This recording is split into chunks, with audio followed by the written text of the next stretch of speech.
ഇതാണ് പൈന്റ് ഹരി. പാലക്കാട് കല്ലേപ്പുള്ളി സ്വദേശി.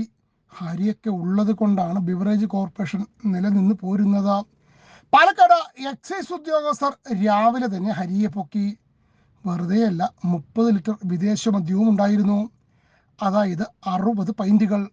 ഹരിയെ പിടിച്ചതല്ല വിഷയം. ഇന്ന് 1-ാം തീയതി, ബിവറേജ് അവധി. നാളെ ഗാന്ധി ജയന്തി. ഒരു തുള്ളി മദ്യം പോലും കിട്ടില്ല. ഹരി ഉള്ളത് കൊണ്ടാണ് പലരുടെയും കൈയുടെ വിറയിലൊക്കെ മാറിയിരുന്നത്. നാളെ ഇനി വിറച്ചിട്ട് എത്ര പേര് ആശുപത്രി അഡ്മിറ്റ് ആകുമെന്ന് കണ്ടറിയണം.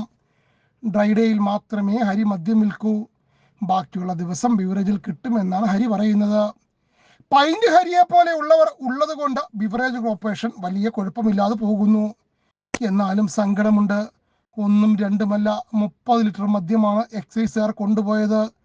അതും ചാക്കിൽ കെട്ടി. എങ്ങനെ സങ്കടം വരാതിരിക്കും? നിങ്ങൾ പറ.